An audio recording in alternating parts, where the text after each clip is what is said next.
Welcome to Literary and Jury Charge Practice.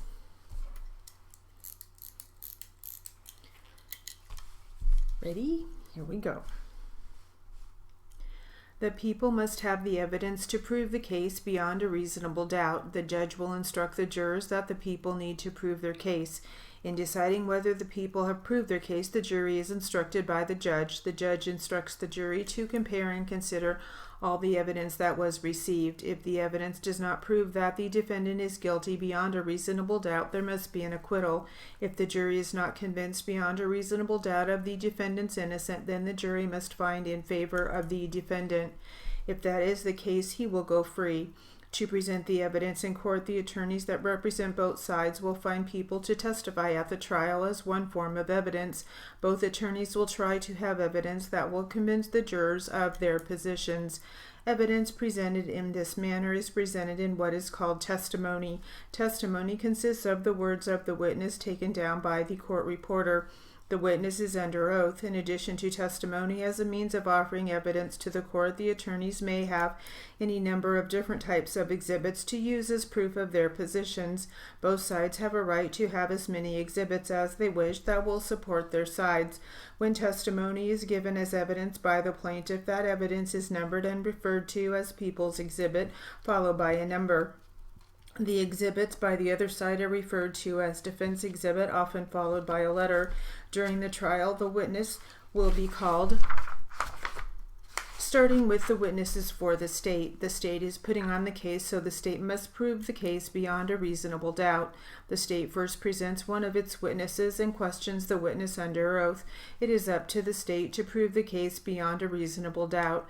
After the state is finished questioning the witness, the other side is given an opportunity in examining the witness. The defense attorney will try to reduce the credibility of the witness. When the defense attorney questions the witness, he can ask questions that only have to do with the questions that were brought out by the state. When the state is finished presenting all of its witnesses, the defense has an opportunity to call its witnesses. When the defense calls a witness, the defense has an opportunity to question the witness first. The state may then question the witness on the facts that were presented. Any number of exhibits may be given by either attorney during the examination of the witnesses. At the beginning of a case, one or more attorneys may be assigned to the case. Several attorneys may work on the case because each of them might have a particular type of law in which they have knowledge. A case may involve many different types of circumstances that require people who have knowledge of certain areas of the law. There must be evidence that is presented at trial to the jury that the jury can understand. Evidence may exist but may not be sufficient enough to convince a jury beyond a reasonable doubt. The attorneys may use different means to present evidence. In exhibit form, the evidence must be clear enough to make the point to the jury. The jury must understand the evidence that is presented either in testimony or in exhibit form. On the other hand, the evidence that the state has must be better than the evidence that the defense is presenting.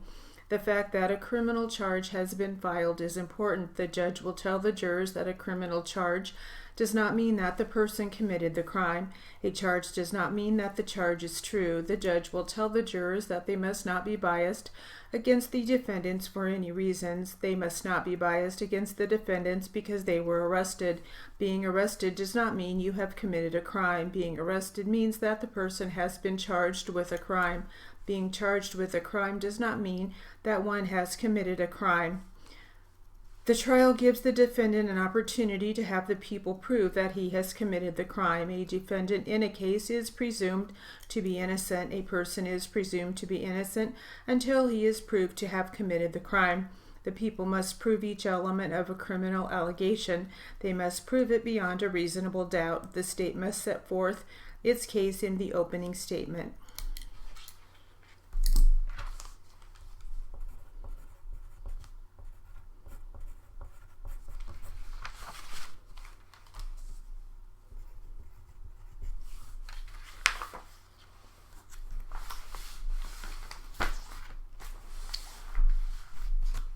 Now let's try some literary practice. And this is something we had previously started. It's called Wicked Accessibility.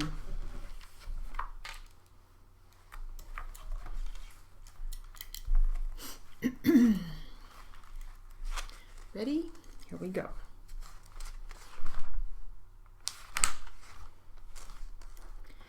How many do you caption of each show? One performance for each show. We pick the performance that coincides with when the group from Alexan Village attends throughout the season. What is Alexan Village? Alexan Village is a retirement assisted living facility on Signal Mountain in the Chattanooga area. What has been the response from the community for the shows that have been captioned? The response has been enthusiastically positive, and it has brought many people to the theater who would otherwise not attend because of not being able to hear. Who was involved in figuring out the logistics of how to caption each performance? Linda Hershey and myself. Did you have to obtain extra funding to implement this program? If so, how did you go about raising funds? Yes, as mentioned above, we got funding from CHLAA and from Barnett and Company. If consumers want to see one of the captioned performances, do they need to notify the theater ahead of time? No, we publicize the dates in advance and patrons merely come to that specific performance. Patrons need not even tell anyone that they are there for the captioning. It makes it easy on folks who might otherwise be uncomfortable dealing with their loss of hearing. How many seats are in the theater? Can the LED display be seen from every seat? Yes, the display can be seen from every seat. In the theater, there are 375 seats in that theater. Thanks to George Quick and Linda Hershey, who have worked so hard to build this program. The message for all of us: embrace the skills you have in this wonderful profession and promote accessibility anywhere, anytime.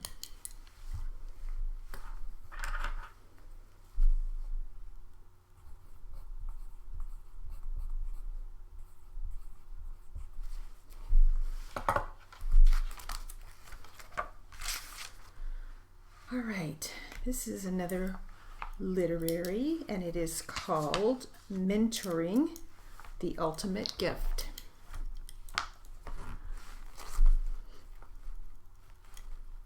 Ready? With the recent memorial service of one of my mentors, and most importantly my dear friend Karen Larson, I've had the pleasure to reflect on my mentors and the vital impact they have made not only on my career but my life in general. My mentors date back to the early 1980s when I had just graduated from court reporting school in Bettendorf, Iowa, with my CSR license in hand. I was recruited to Chicago to work on daily copy from the Illinois Commerce Commission hearings on my dandy IBM Selectric II typewriter. Luckily, I was working with the ultimate professional, Diane Hormack, who had all the patience in the world for this young neophyte. I was a young, single, naive 20-year-old. I had never worked in any type of professional setting, interacted with lawyers, or even knew what the heck a Commerce Commission was. Diane explained so much to me: how the business was run, the importance of promptness and quick turnaround, and the need for professionalism. I was even living with Diane in downtown Chicago, and she showed me the sights and sounds of the Chicago nightlife. I knew then that when I grew up I wanted to be just like Diane. I left Chicago and returned to Rock Island, Illinois, where I began interning and transcribing for Karen Shove, again on my trusty IBM Selectric II typewriter, carbon paper and all. Karen was a young entrepreneur in business for herself, and she taught me the importance of organization, interacting with lawyers in a variety of rural settings, and attention to detail. She also taught me that correctly numbering the pages of transcripts is really important. I'll never forget having to renumber hundreds of pages, and in all, Karen's tutelage has stayed with me to this day. Diane and Karen gave me a start in this business, and they will always have a special place in my heart because of it. But it isn't just when you are a neophyte reporter that you need mentors. You need them throughout your career. After leaving Illinois, I spent many years as an official freelancer and business owner in a small town in Washington State. After I divorced, I moved to Seattle and faced the next stage of my life. Luckily, I had the pleasure of meeting and working with Karen Larson at Larson & Smith as one of their freelance reporters. I was new to the Seattle area and knew to big-time freelancing. Karen took me under her wing and patiently and professionally ushered me into the world of reporting at a very high level. Karen was always there to answer questions, give suggestions and constructive criticism, and be a shoulder to cry on. Above all, she cared.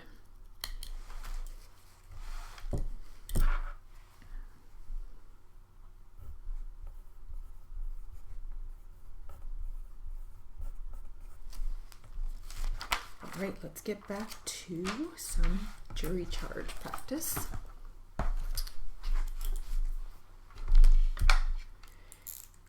The subject of this jury charge is punitive damages.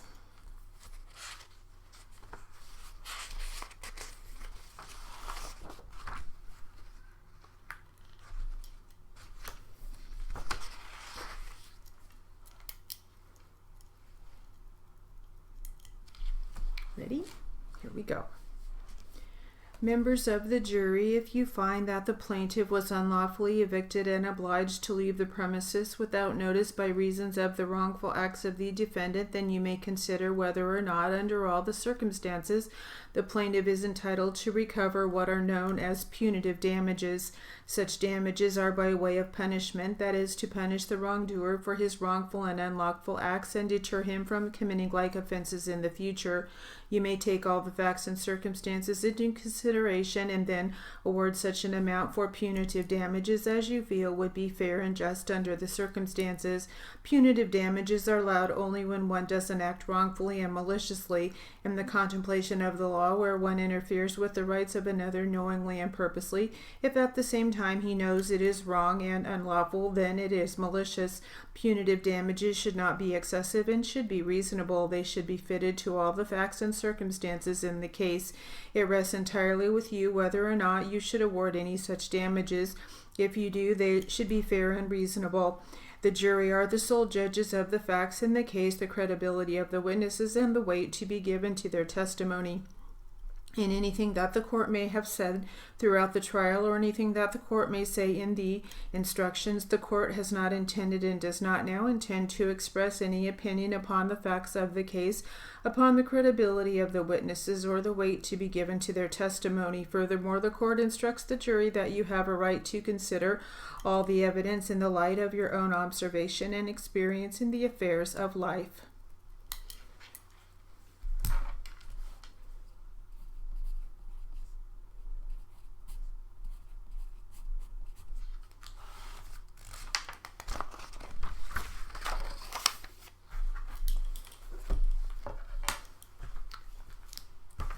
To some literary practice.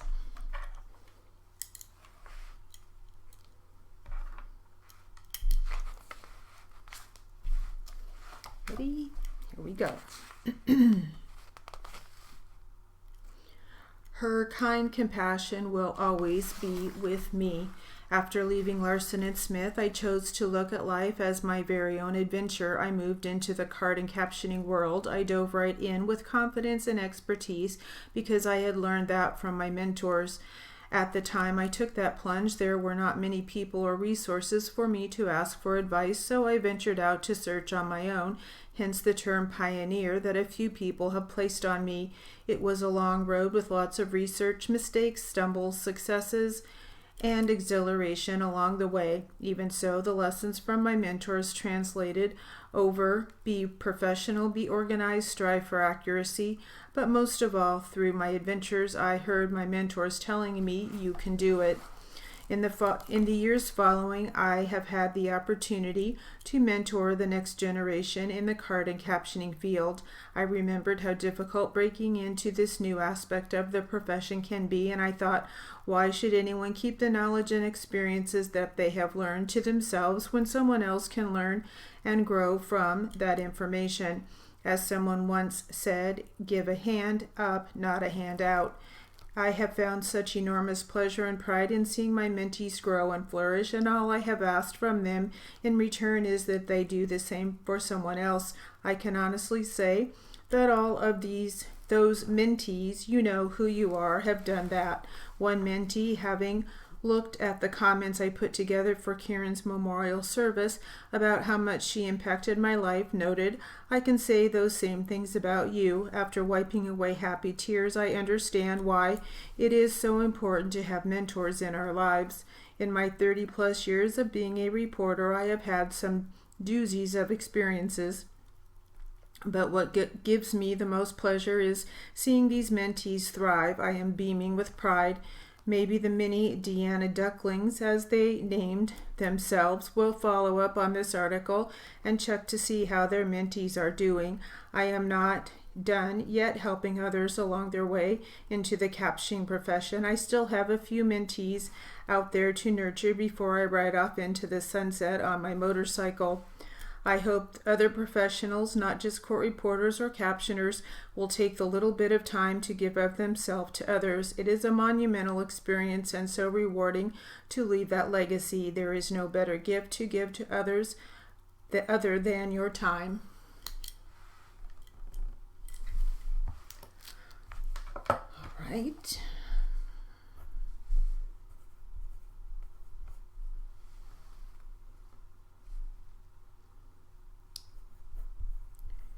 Back to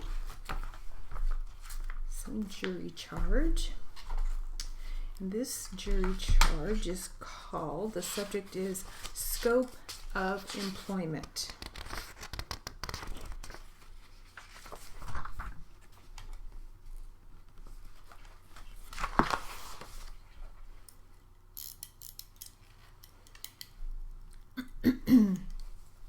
Ready?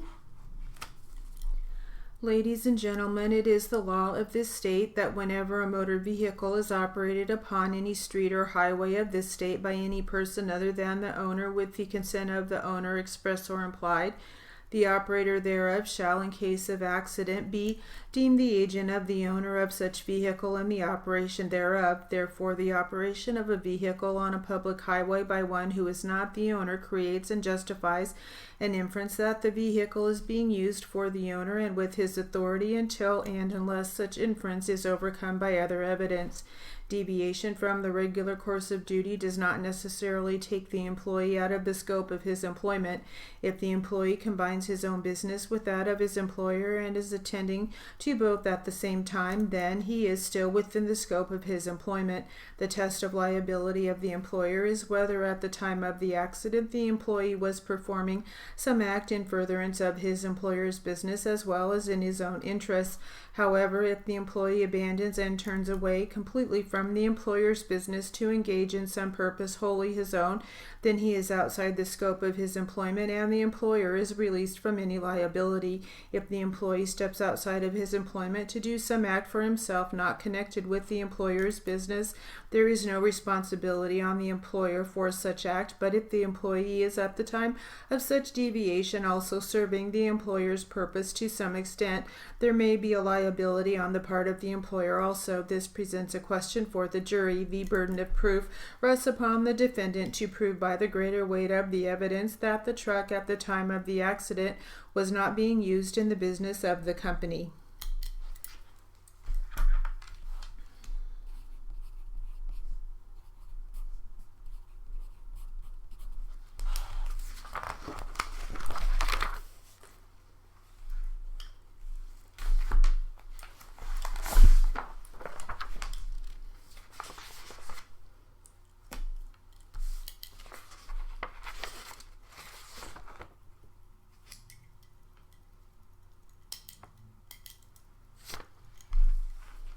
Ready?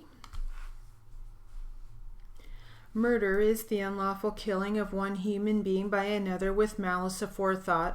Malice aforethought means in a particularly evil state of mind. Malice aforethought does not mean only that the murderer thought about killing the victim beforehand or even meant to kill him or her. Rather, malice aforethought includes a range of other possibilities. Murder is also categorized by degrees. It is usually broken down into first-degree and second-degree murder. The difference is based on the suspect's intent on committing committing the crime and the manner in which he or she carried it out. The severity of the punishment also varies. First-degree murder is usually subject to more severe penalties, including death in certain circumstances. Manslaughter is the unlawful killing of a human being by another human being, but without malice aforethought. There are two types of manslaughter, voluntary and involuntary. Voluntary manslaughter is more serious than involuntary manslaughter. Voluntary manslaughter is an intentional killing without malice aforethought. Usually there are some mitigating circumstances that justify reducing a murder charge to the lesser offense of manslaughter. A common example of voluntary manslaughter is a killing committed in the heat of passion. Unlike murder and involuntary manslaughter ordinarily is an intentional killing. The death results from the suspect's criminal negligence rather than any intent to kill the victim. Homeless people are sometimes cited for these crimes. A person commits perjury when he or she knowingly gives false testimony while under oath. Lying at a trial is perjury, as is lying at a deposition or other proceeding when the witness is under oath. The lie must concern a material matter. There is no perjury if it involves a trivial matter or something unrelated to the issue at hand. Subordination of perjury is the procuring of someone to commit perjury for you. Paying someone to lie and establish an alibi for you is subordination of perjury. You are entitled to use reasonable force to protect yourself when it reasonably appears that you are in danger of immediate harm from someone else. Your right to defend yourself includes the right to use deadly force in appropriate situations. Deadly force is the force that is likely to result in the death of or serious injury to a person. You can use deadly force to defend yourself only when you are in immediate danger of death or serious injury. Deadly force must be reasonably necessary to protect yourself. You cannot shoot someone who throws a snowball at you. Not only do you have the right to protect yourself from criminal assaults, you have the right to protect others as well. Today, you can stop in and defend anyone who is being attacked. You can use deadly force to protect someone else, but under the same conditions that apply when you are using it to protect yourself. You have the right to use force to defend your property in appropriate situations. For instance, if you see someone trying to break into your car, you can use reasonable force to prevent it. Before using any type of force to defend your property, you ordinarily must first warn the other person to stop and leave, unless doing so would put you in danger. If the jury returns a verdict for the defendant, the plaintiff's attorney may ask the judge to disregard the jury's verdict and instead enter a judgment in the plaintiff's favor. This is called a motion for a judgment notwithstanding the verdict.